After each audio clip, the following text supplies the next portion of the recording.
My sister stole my wedding fund for her divorce. I let her, then canceled the wedding myself.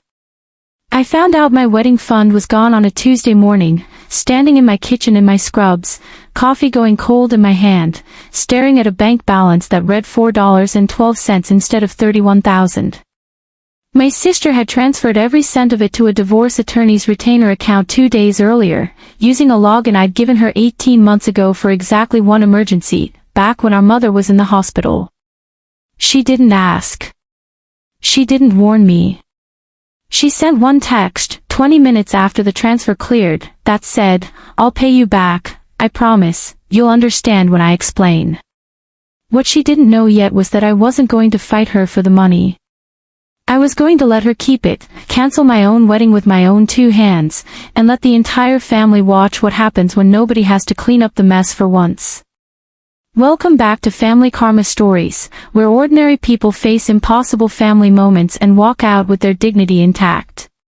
If you've ever been the responsible one who quietly absorbed everyone else's chaos, this story is for you. Stay with me to the end, because what happened at Thanksgiving 3 weeks later is not something you'll see coming. Drop a comment and be sure to subscribe.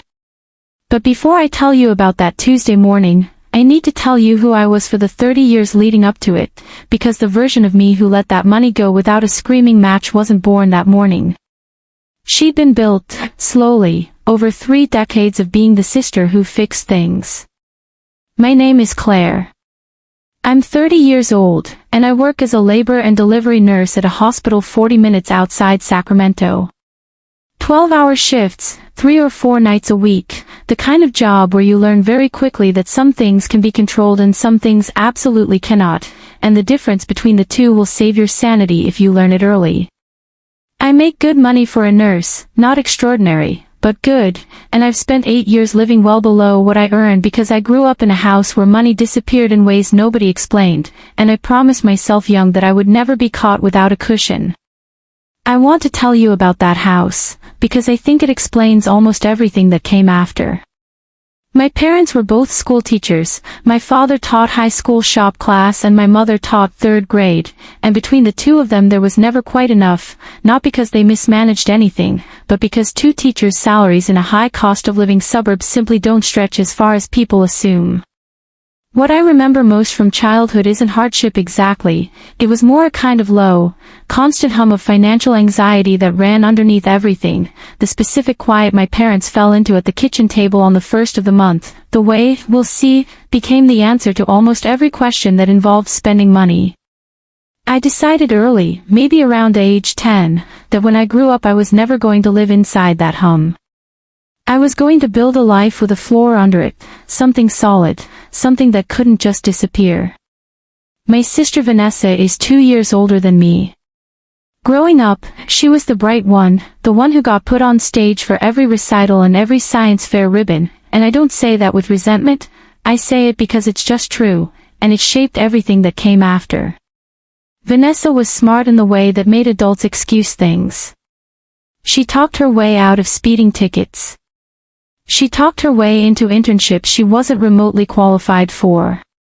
She once convinced our high school principal to let her retake a final exam she'd simply forgotten to study for, on the grounds that she'd had an unusually stressful week, and he agreed, and she got an A. I watched that happen more times than I can count growing up, and I want to be honest that as a kid, I didn't resent it either. I actually admired it.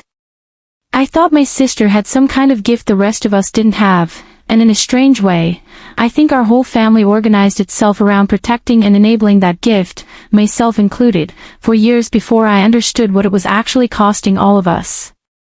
She married her husband, Grant, when she was 26. I was 24, still in nursing school, and I remember standing in the church thinking Vanessa had finally found someone who could match her energy without being steamrolled by it. I was wrong about that within the first 18 months. Grant turned out to be the kind of charming that curdles fast once the audience goes home, controlling about money, controlling about her friendships, the sort of man who calls it concern when he's tracking your location and calls it honesty when he's cruel. I watched my sister shrink over 4 years of that marriage, and I hated it, and I told her more than once that she deserved better. She always defended him. That's what made the divorce, when it finally came, feel like such a strange kind of relief. Relief that she was finally out, tangled up with dread about what getting out was going to cost her, because Grant did not believe in leaving quietly. I remember one specific dinner, about 2 years into Vanessa's marriage, that I think about often now. We were at our parents' house, and Grant made some comment, lightly, almost as a joke, about how Vanessa wasn't allowed to have a second glass of wine because she got unpredictable. Everyone laughed, the way you laugh at something you've decided not to examine too closely, and Vanessa laughed too, and put her glass down. I caught her eye across the table for half a second, and something in her face told me she wasn't actually finding it funny at all.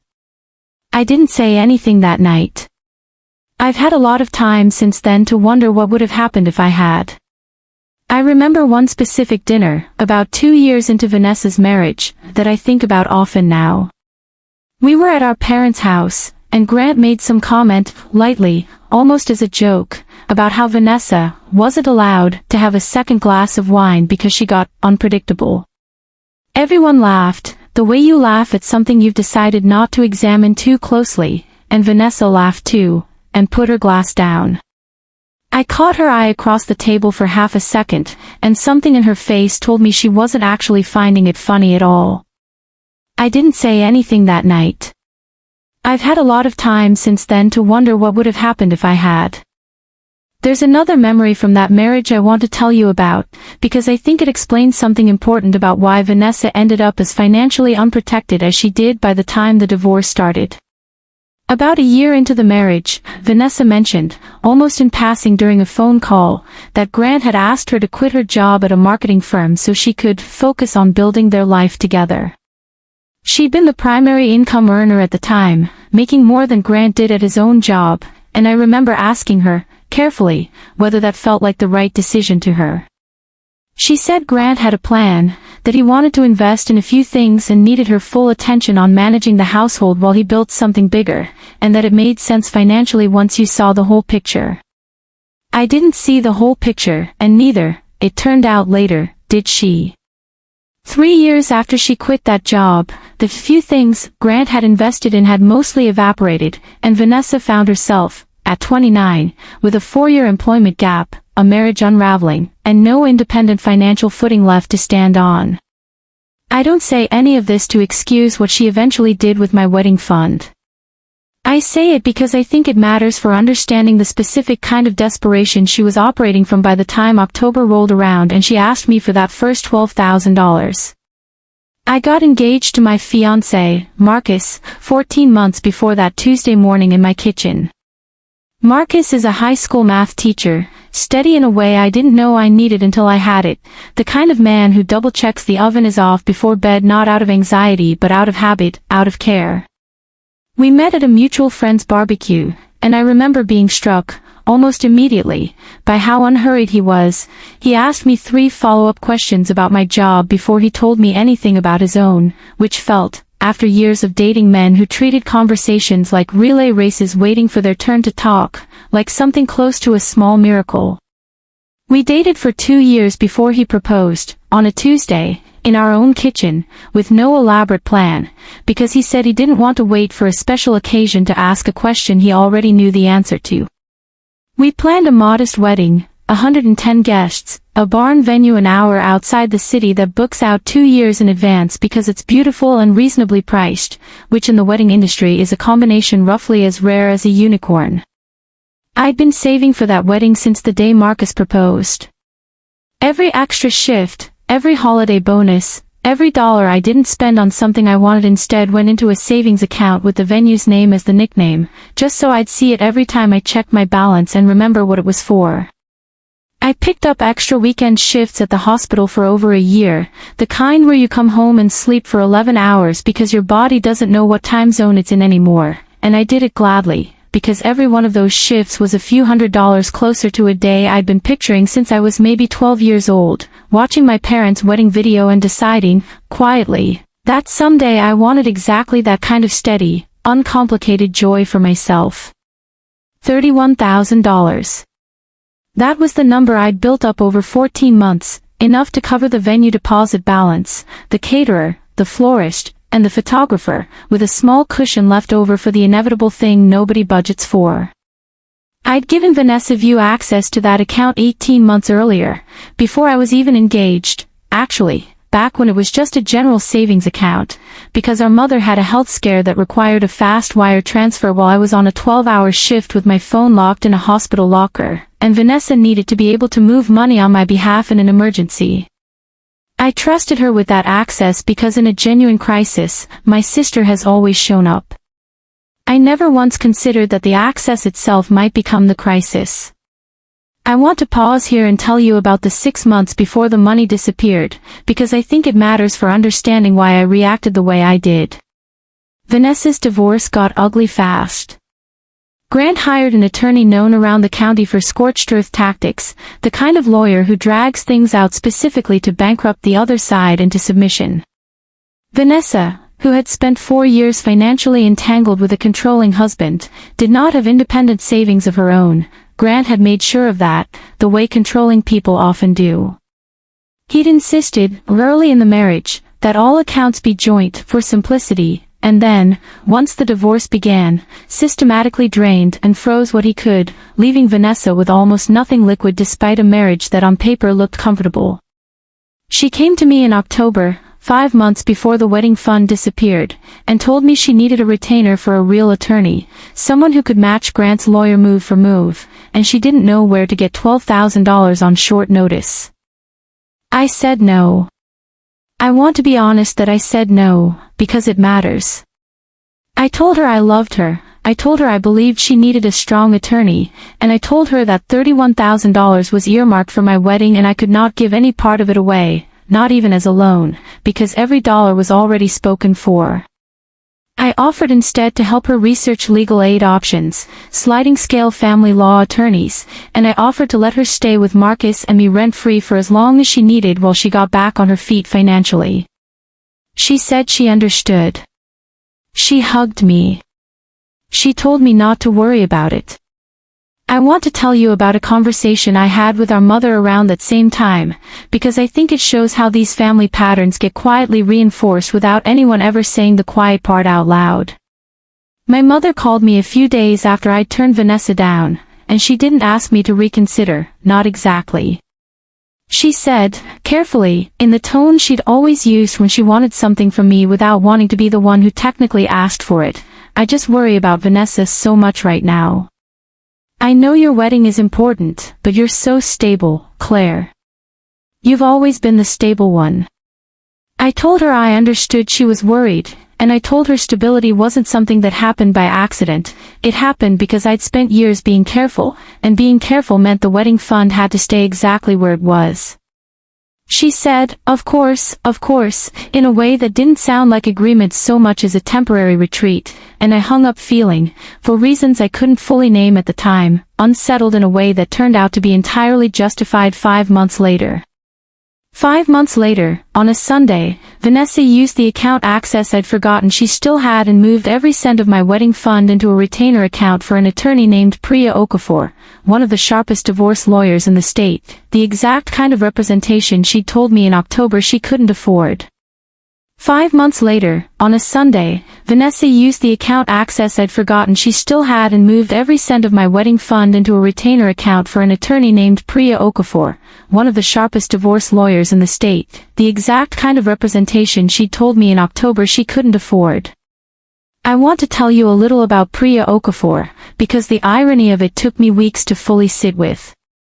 I looked her up that same Tuesday night, unable to sleep, scrolling through her firm's website at 2 in the morning. She had a reputation, according to a legal directory I found, for winning unusually favorable settlements in cases involving hidden or mismanaged marital assets, exactly the kind of situation Vanessa was in with Grant. Her retainer, I learned, started at $12,000 and could run significantly higher depending on how contested the case became. Vanessa hadn't just taken money for a lawyer. She'd taken almost exactly the amount she needed to hire the best possible lawyer for her specific situation, the same figure she'd asked me for directly back in October and that I'd said no to. Somewhere between October and that Sunday transfer, asking, had quietly become taking, and I don't think Vanessa experienced that shift as dramatically as I did, because for her, I suspect, the access had simply always felt like a resource that existed, the way a spare key under a doormat starts to feel like your own front door if you use it enough times without anyone changing the locks. I found out on Tuesday. I called the bank first, some instinct thinking it had to be fraud, some stranger, not my own sister. The bank confirmed the transfer had come from an authorized user on the account. My stomach did the thing it does during a bad delivery, the cold drop, the sudden total clarity that cuts through panic. Then I opened my texts and saw her message. "I'll pay you back, I promise, you'll understand when I explain." I called her. She answered on the second ring, already crying, already talking before I could say a word. She said Grant's lawyer had filed something aggressive that week, some maneuver designed to freeze her out of marital assets before the settlement, and she'd panicked, and she remembered she still had access to my account, and she told herself it was temporary. She told herself she'd pay it back before I even noticed. She told herself I would understand because family helps family in a real crisis. I stood in my kitchen and listened to my sister explain, in real time, why my wedding didn't matter as much as her legal strategy, and I felt something inside me go very quiet, the way it does in a delivery room the moment before everyone realizes something has gone wrong and the calm, procedural part of your training takes over from the panic. I didn't scream at her. I want to be honest about why, because I know some of you watching this are already yelling at your screen that I should have. Part of it was practical. I'm a nurse, and I've learned that yelling at someone in crisis rarely produces anything except louder crisis. But the bigger part of it was something Marcus's mother, a retired family therapist, said to me once at a dinner months earlier, almost like she was preparing me for exactly this moment without either of us knowing it. She said, "Claire, some people will keep taking as long as taking has no cost. The kindest thing you can do for them, and for yourself, is finally let it cost something." I told Vanessa I needed to think. I hung up. I want to tell you about the 20 minutes right after that call, because I think they matter. I sat down on my kitchen floor, actually sat down, back against the cabinets, and I let myself feel the full weight of it for the first time without trying to manage the feeling or explain it away. I thought about every extra shift I'd picked up over 14 months. I thought about the specific Saturday I'd worked a double so I could put an extra $600 toward the florist deposit, coming home at 2 a.m. and falling asleep in my scrubs because I was too tired to change. I thought about how none of that labor had ever been visible to anyone but me, and how it had just evaporated in a single unauthorized transfer that took, according to the bank, under 90 seconds to process. My best friend and maid of honor, Sophie, came over that night. Sophie is blunt in the specific way only a friend of 15 years is allowed to be. She sat at my kitchen table, looked at the bank statement still pulled up on my laptop, and said, "You're going to fight her for this money, right? You're calling a lawyer. You're calling your parents. You are not letting this go." I told her I wasn't going to fight for it. Sophie stared at me like I'd grown a second head. She reminded me, correctly, that I had every legal right to that money. It was my account, my savings, and what Vanessa had done technically qualified as unauthorized use of an account, even if she was family, even if there'd been a legitimate emergency behind it. A lawyer, Sophie said, would side with me in about 4 minutes flat.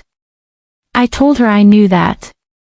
I told her I wasn't going to do it anyway, and I want to explain why, because it's the part of this story that I think actually matters more than the money. Sophie pushed back on me for almost another hour that night, and I want to be fair to her perspective, because I think a lot of people watching this are probably agreeing with her right now instead of with me.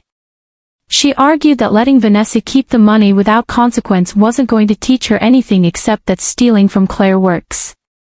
She argued that boundaries, without any actual enforcement, were just words, and that everyone in my family had learned, over years, that my boundaries came with an asterisk, a quiet understanding that if you pushed hard enough or cried long enough, Claire eventually gave in anyway.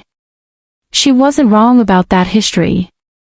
I told her I understood the argument, and I told her that I thought there was a difference between enforcing a boundary through a lawsuit against my own sister 3 months before what was supposed to be my wedding, and enforcing a boundary by simply, finally, refusing to be the one who absorbed the cost of it quietly. Sophie didn't fully agree with me that night. She came around to it later, once she saw what actually happened at Thanksgiving, but I want to be honest that in the moment, even my closest friend thought I was making the wrong call. I had spent my entire adult life being the sister who fixed things quietly so nobody had to feel the consequences of the mess. When our mother's health scare happened, I was the one who took unpaid leave to manage her recovery while Vanessa handled things from a distance. When our father's small business nearly folded 4 years ago, I was the one who co-signed a business loan without telling Marcus until after it was done, because I didn't want him to worry. And because some part of me had learned that Claire absorbs, Claire doesn't ask, Claire makes it invisible. There was another instance, 2 years before the wedding fund disappeared, when Vanessa asked to borrow $4,000 for a car repair, and I gave it to her without a written agreement, because asking my own sister to sign something felt insulting at the time. That $4,000 was never repaid, and I never brought it up again, because bringing it up felt like accusing her of something, and I'd learned, over and over, that accusing Vanessa of anything in front of the family produced far more conflict than simply absorbing the loss quietly ever did. I had taught my family, without ever meaning to, that my resources were a safety net with no bottom. And on that Tuesday, standing in my kitchen with $4.12 in an account that used to say $31,000, I understood, with a clarity that honestly scared me a little, that if I fought Vanessa for that money and got it back through legal means, replaced the wedding fund, quietly rebuilt everything, and proceeded to marry Marcus on schedule at that beautiful barn venue, nothing would actually change. Vanessa would learn that taking from me carries a cost of some uncomfortable phone calls and maybe a court filing, but ultimately, the wedding still happens, the machine still produces the outcome everyone expects, and Claire still absorbs it in the end. I didn't want the machine to produce that outcome anymore. So I made a decision that horrified Sophie in the moment and that I still think was the right one. I called the barn venue the next morning and cancelled. I called the caterer and cancelled. I called the florist and the photographer and cancelled both, eating the deposits on all 4, because deposits, unlike balances, were never coming back regardless of what I did about Vanessa. I texted Marcus at his school during his lunch period, which I never do, and asked him to call me the second his last class ended. I need to tell you about that conversation with Marcus, because it's the part of this story where I learned something about my fiancé that I don't think I would have learned any other way. I told him everything, the account access from 18 months earlier, the transfer, Vanessa's tears on the phone, the cancelled venue, all of it, in one long unbroken sentence because I was afraid if I stopped talking I'd start crying and not be able to finish. Marcus listened without interrupting. When I finished, he was quiet for a second, and then he said the thing that told me everything I needed to know about spending the rest of my life with him. He said, "Okay. So we don't have a venue. We still have each other. Tell me what you need, and tell me what you need from your sister, because those might be 2 different answers." They were 2 different answers. What I needed from Marcus was simple: time, patience, and a small courthouse ceremony instead of the barn, which he agreed to before I even finished asking, with a shrug that told me he genuinely didn't care about the venue, he cared about the marriage. We spent that evening on the couch, not planning anything, just sitting with it together, and at some point he said something I still think about. He said, "You know, in 20 years, nobody's going to remember what the barn looked like. They're going to remember whether we were happy." I cried for the first time that whole day, finally, sitting next to him on that couch, and it wasn't entirely about the wedding. What I needed from Marcus was simple: time, patience, and a small courthouse ceremony instead of the barn, which he agreed to before I even finished asking, with a shrug that told me he genuinely didn't care about the venue, he cared about the marriage. We spent that evening on the couch, not planning anything, just sitting with it together, and at some point he said something I still think about. He said, "You know, in 20 years, nobody's going to remember what the barn looked like. They're going to remember whether we were happy. I cried for the first time that whole day, finally, sitting next to him on that couch, and it wasn't entirely about the wedding. Over the following 2 weeks, Marcus and I built a completely different kind of wedding than the one I'd been picturing for 14 months, and I want to tell you about that process, because it turned out to matter more to me than I expected going in. We picked a Tuesday morning courthouse slot, the two of us and 8 people total, Sophie, Marcus's brother, and our parents. I bought a dress off the rack for $200 instead of the one I'd already had 2 fittings for, and I remember standing in the dressing room mirror thinking I should feel devastated, and instead feeling something closer to relief, like I'd been given permission to stop performing a version of a wedding that had always, if I was honest with myself, been at least partly about proving something to a family that rarely noticed effort unless it happened in exactly the shape they expected. Marcus's mother, the retired family therapist whose words had stopped me from screaming at Vanessa on the phone, called me the week before the courthouse date. She said something I've held on to ever since. She said, "Claire, the wedding you're about to have is smaller, but I don't think it's smaller than the one you were planning. I think it's just more honest. Those aren't the same thing." I didn't fully understand what she meant until the actual morning of the ceremony, standing in that courthouse hallway with 8 people who loved me without needing a barn or a florist to prove it, and I felt, for the first time in 14 months of careful planning, completely and simply happy. What I needed from Vanessa was more complicated. I want to tell you about the weeks that followed, because I think the family's reaction, once everyone found out, revealed something about the shape of our whole family that I'd suspected for years but never seen laid out quite so plainly. My parents found out about 10 days after the transfer, when my mother called to ask how wedding planning was going, and I finally told her the truth. There was a long silence on the phone, and then she said, in a voice that carried more disappointment than I expected, though not in the direction I expected it. "Oh, Claire. Why didn't you just let her pay you back over time instead of canceling everything? It seems so drastic." I remember standing in my kitchen holding the phone, feeling something in me go very still and very cold, because in that single sentence, my mother had managed to skip past the fact that her older daughter had committed something close to theft against her younger daughter, and land directly on my reaction as the actual problem worth discussing. I asked her, as evenly as I could, whether she thought what Vanessa had done was okay. She said, "Of course not, of course it wasn't okay. But these things happen in families, and Vanessa was going through so much, and couldn't I find a way to be a little more flexible given the circumstances?" I told her I loved her, and I told her I needed to go, and I hung up before I said something I couldn't take back. I didn't hear from my father directly. I found out through my mother that he'd said, when she told him, "That doesn't sound like Vanessa," as though $31,000 moving itself into a lawyer's retainer account was a more plausible explanation than his older daughter making a desperate, selfish decision under pressure.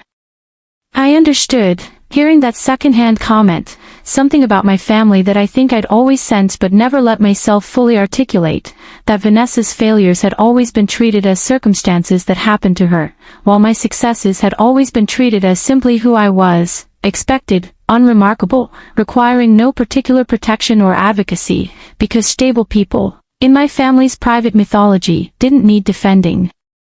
They just needed to keep being stable. My father did eventually call me, about a week before Thanksgiving, though not to discuss what had happened directly. He asked, instead, how the courthouse plans were coming along, whether I needed help with anything, small logistical questions delivered in the careful, sideways way my father has always approached anything emotionally difficult. Near the end of the call, almost as an afterthought, he said, "Your mother tells me you're pretty upset with your sister." I told him upset didn't quite cover it, and I told him, as plainly as I could manage, that what upset me most wasn't even the money anymore, it was how quickly everyone in the family had found a way to make the story softer than it actually was. He was quiet for a long moment, and then he said, "I hear you," which wasn't much, but it was the first time anyone in my family had said anything that acknowledged my side of it without immediately pivoting to Vanessa's circumstances, and I held on to that small sentence more tightly than I probably should have, given how little it actually promised. Thanksgiving came 3 weeks after the transfer, hosted that year at my parents' house, the first time the whole family would be together since everything happened. I almost didn't go. Sophie told me I didn't owe anyone a pleasant holiday performance, and part of me agreed with her completely. But Marcus, gently, said something that changed my mind. He said, "You've spent your whole life managing everyone else's comfort at events like this. What would it look like to just go, and let yourself be exactly as uncomfortable as you actually are, instead of performing that everything's fine?" I decided to go, not to perform peace, but to simply be present and honest, for possibly the first time at one of these dinners. Vanessa arrived late, visibly thinner than I remembered from the summer, the divorce clearly taking a physical toll on her that I noted with a complicated mixture of sympathy and a hardness I hadn't fully expected to still be carrying. She hugged me at the door, too long, the kind of hug that's really an apology performed physically because the words haven't come yet. I hugged her back, briefly, and stepped away. I want to tell you about the hour before dinner, because it set the tone for everything that came after. My mother had clearly briefed the extended family in advance, in her own particular way, because I noticed a strange, careful gentleness in how people greeted me at the door, the specific kind of gentleness people reserve for someone who's had a hard year, rather than someone who's been wronged. My Uncle Pete asked how I was holding up, in a tone usually reserved for grief, and I remember thinking, standing in my parents' entryway taking off my coat, that the family had already quietly assigned me the role of the person recovering from an unfortunate event, rather than the person who'd been the target of a decision someone else made. Dinner started normally enough, the usual rhythm of past dishes and small talk about work, until my Aunt Denise, who'd clearly been filled in on some version of events by my mother, said, cheerfully, apparently trying to lighten the mood, "So Claire, I hear the big day got postponed. Sometimes these things happen for a reason, right? Better to figure it out now than after the wedding." I felt the whole table's attention shift toward me, waiting to see how I'd respond, and I understood, in that moment, that the family narrative had already been quietly rewritten in the 3 weeks since the transfer. Not Vanessa stole her sister's wedding fund, but Claire's wedding got postponed, a soft, passive phrasing that erased an actual decision made by an actual person and replaced it with something that sounded almost like bad luck. I put my fork down. I looked at Aunt Denise, and then around the table at my parents, and I said, calmly, "It didn't get postponed for a reason. Vanessa used my banking access without asking and took the entire wedding fund to pay for her divorce attorney. I canceled the venue myself because I decided I wasn't going to spend the next 6 months chasing the money through a lawyer while everyone at this table quietly hoped I'd just let it go." The table went silent in the specific way a room goes silent when something true gets said out loud after weeks of everyone agreeing, without discussing it, to say something softer instead. My cousin Kayla, sitting near the end of the table, later told me privately that it was the first time in her memory anyone had said something that directed a family dinner, and that half the table seemed almost relieved, like a window had finally been opened in a room that had been sealed shut for years. Not everyone felt that relief in the moment, though. My mother said my name, sharply, in the tone she'd used my whole childhood to signal I'd crossed some unspoken line about what was appropriate to discuss at a holiday table. I told her, gently but without backing down, that I understood this was uncomfortable, but I'd spent 3 weeks watching this family collectively decide it was easier to be uncomfortable with my honesty than uncomfortable with Vanessa's actions, and I wasn't willing to keep participating in that arrangement anymore. My father, who almost never involves himself directly in conflict at these dinners, set his own fork down and said, quietly, "Vanessa, is that true?" And I watched my sister, for the first time in the entire ordeal, have to answer that question directly, out loud, in front of every person at that table, instead of through a tearful phone call to just me, alone, where the story could stay soft and private and manageable. She said yes. She said it was true. She started to explain the same explanation she'd given me on the phone weeks earlier, the panic, the aggressive filing from Grant's lawyer, the intention to pay it back, and I watched my father's face change as he listened, watched him understand, maybe for the first time, the actual shape of what had happened rather than the softened family-approved version he'd apparently been given. She said yes. She said it was true. She started to explain the same explanation she'd given me on the phone weeks earlier, the panic, the aggressive filing from Grant's lawyer, the intention to pay it back, and I watched my father's face change as he listened, watched him understand, maybe for the first time, the actual shape of what had happened rather than the softened family-approved version he'd apparently been given. I want to tell you about something Vanessa said next, before my father could respond, because I think it's the moment that actually mattered most at that table, more than my own speech had. She looked at me, not at our parents, and she said, quietly, in a voice I hadn't heard from her since we were teenagers, "I knew it was wrong when I did it. I told myself I'd explain it later and you'd understand, and the longer I didn't call you back properly, the more I just let myself believe the story where it was going to be fine." It wasn't a full apology, not yet, not the kind I'd eventually get 4 months later when I'll tell you what happened with her settlement. But it was the first time in 3 weeks that Vanessa had described her own actions accurately, out loud, without immediately wrapping them in the context of Grant's lawyer or her own panic, and I noticed my mother's face shift again, hearing her older daughter say it plainly like that, apparently for the first time landing on the fact that this wasn't a misunderstanding or an overreaction on my part, but something Vanessa herself had known, in the moment, was wrong.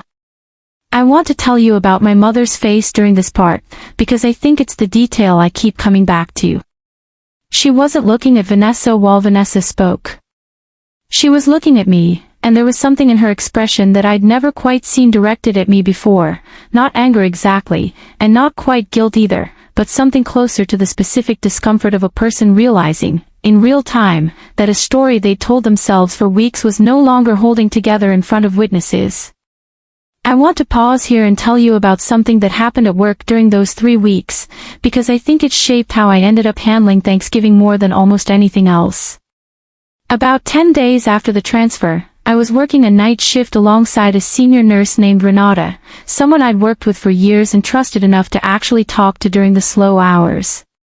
I told her, in pieces, over the course of a long overnight, what had happened with Vanessa and the wedding fund. Renata had raised 3 kids and had, by her own description, buried more family drama than most therapists see in a career. She listened without much reaction until I got to the part about my mother asking why I couldn't just be more flexible, and then she said something I've carried with me since. She said, "Claire, in this job, we don't get to pretend a wound isn't there just because acknowledging it makes someone else uncomfortable. You'd never do that to a patient. Why would you do it to yourself?" I thought about that comparison a lot in the days leading up to Thanksgiving. In my actual job, when something is wrong, you name it clearly, you document it accurately, and you address it directly, because minimizing a real problem to keep the room comfortable can genuinely hurt someone. I realized, somewhere in that overnight shift, that I'd spent 30 years applying exactly the opposite standard to my own family, minimizing, softening, absorbing, all in service of keeping everyone else comfortable, even when the thing being minimized was actually happening to me. Renata's question sat with me for the rest of that shift, and I think, looking back, it's the real reason I was able to say what I said at that dinner table 3 weeks later without my voice shaking. I'd already decided, driving home from that overnight shift at 6 in the morning with the sun coming up over the parking garage, that I was done treating my own boundaries as something too impolite to name clearly out loud. I'm going to stop the story here, right at that Thanksgiving table, right in that silence that finally, after 3 weeks, contained the truth instead of a polite fiction everyone had agreed to maintain, because what happened next, when my father asked Vanessa a second question that none of us expected, and what Vanessa did 4 months later when her divorce settlement finally came through worth more than 4 times what she'd taken from me, that's a story I want to tell you next time. I want to tell you about the drive home from my parents' house that night, though, because I think it belongs at the end of this part of the story more than anywhere else. Marcus drove, and I sat in the passenger seat replaying the dinner in pieces, the way you do after something you've been dreading finally happens and you're left sorting through what it actually meant versus what you'd feared it might mean.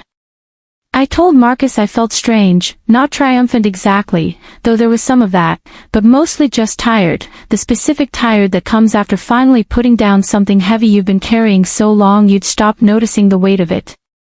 He reached over and took my hand at a red light and said, "You didn't do anything wrong tonight. You just stopped covering for everyone." I sat with that sentence the rest of the drive, turning it over, and I understood that it was true in a way I hadn't fully let myself see until he said it out loud. I hadn't attacked anyone at that table. I hadn't raised my voice. I had simply refused, for the first time in as long as I could remember, to let a softer, more convenient version of events stand in for what had actually happened, and it turned out that refusal alone was enough to crack something open that had been sealed shut in my family for years. I called Sophie when I got home, even though it was late, because I knew she'd want to know how it went, and because some part of me needed to hear her reaction to confirm that what had happened was real and not something I'd exaggerated in my own head on the drive home. She was quiet for a moment after I finished telling her everything, and then she said, "I owe you an apology. I spent that whole night 3 weeks ago telling you to go get a lawyer, and you did something braver than hiring a lawyer would have ever been." I told her she didn't owe me anything, that her instinct to protect me had come from a good place even if I'd chosen a different path, but I appreciated her saying it anyway. I didn't sleep much that night, not from anxiety exactly, but from the strange, unfamiliar sensation of lying in bed feeling like something in my life had actually, finally, shifted in a direction I couldn't fully predict yet. For years, every family conflict in my life had followed the same basic shape. Something happened, I absorbed it, the family moved forward as though the absorption had cost nothing, and the pattern reset itself for the next time. Thanksgiving broke that shape, not because I demanded an apology or forced a resolution, but because for the first time, I'd simply told the truth in front of everyone and let the room sit with it instead of quietly managing it away on everyone else's behalf.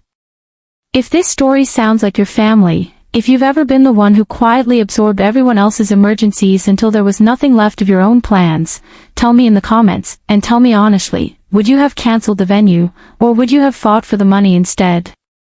And if you want to know what my father asked Vanessa next, what she said in response, and what she ultimately did once her settlement finally came through, hit subscribe, because that part of the story is coming next, and I promise you, it is not the ending you're expecting.